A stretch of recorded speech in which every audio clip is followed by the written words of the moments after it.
Mike, considering Pakistan have left some of their senior players playing in the DBL and come to this side, how do you sort of rate this performance against the Sri Lankan side? I just thought it was a very clinical performance. I think, we had some bowlers who have worked really well to get into the side, and I was really pleased the way we started with the ball. Just the way we attacked the stumps, we were able to control the game, and then obviously we were able to bring our spin in, and really pleased the way our spinners performed. So, and then the fact Subzada and Sion put on what they did pretty much broke the back of the chase. So it was a very clinical performance, probably outside of a little bit in the field, which was a little bit untidy.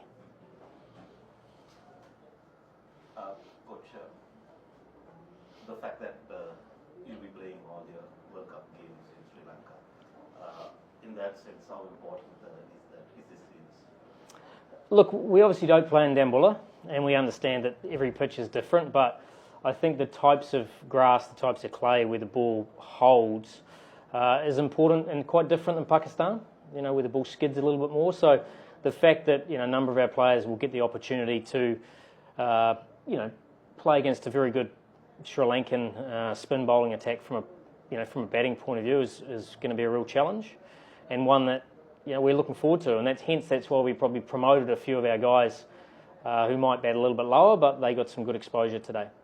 The fact that you're playing two leg spinners today, do you sort of perceive any problems that Sri Lanka are having against leg spin? Look, the ball spun today. It wasn't easy. And I think you've got some couple of world class spinners. Shadab's been out of the game for a long time, but we know in conditions like this he's good.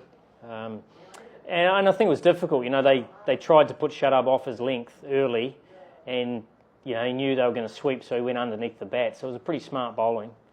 And Abraz bowled nicely in these conditions. So always nice to have a couple of good attacking options. The next two games, there are a few players who are on the bench. You're looking at giving them also opportunity, or you're looking at winning the series and going for the third game and then giving them.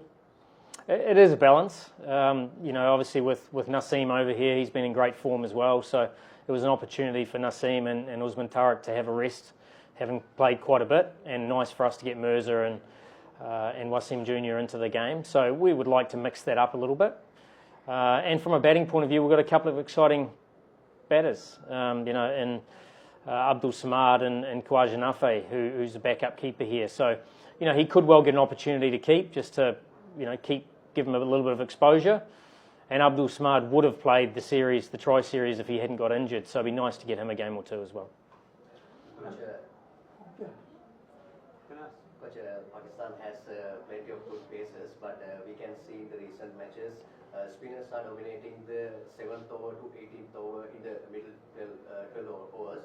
So we could see the Abrar Ahmed made a good comeback in the tri-series in Sri Lanka and Zimbabwe, and this match Shadab came after 6 months and gave a good comeback. What is the secret of that? Secret behind that, and what was the game plan of with the spinners? Look, we know that spinners are a strength of ours. We know that we've got not only spinners that control the game but can attack. Mohammad Nawaz has taken 36 wickets this year, averaged 10. So he's we haven't even talked about him. So we're really fortunate with the amount of spin we have. The fact that Shadab, Nawaz are obviously all-rounders, which allow us some flexibility in terms of our balance.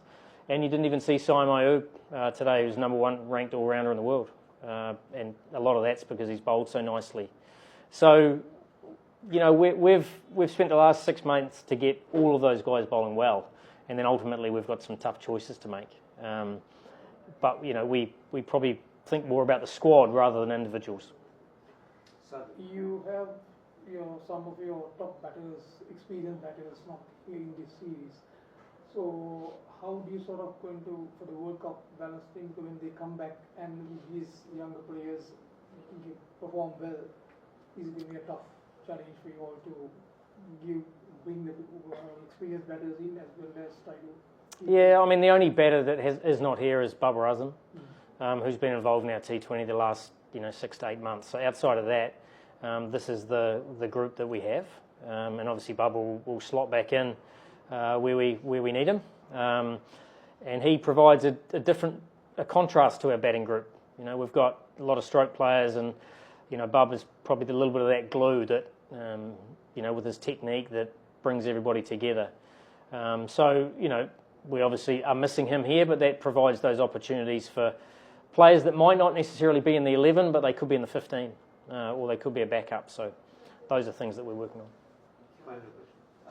Mike, given your recent performances and given your spin bowling attack, would you say that looking at the World Cup, you will be one of the leading contenders? Look, I'd never say that. When you've got a 20-team competition, but what I would say is, we've made some really good progress as a team, and we've got a lot of self-belief. So we will be arriving at the World Cup as prepared as we can be, but we'll take each game as it comes. Even just to get out into the Super 8s, you've got to play some good cricket, and we know that any side that takes anyone lightly at the World Cup will be exposed, and we certainly don't want to be that.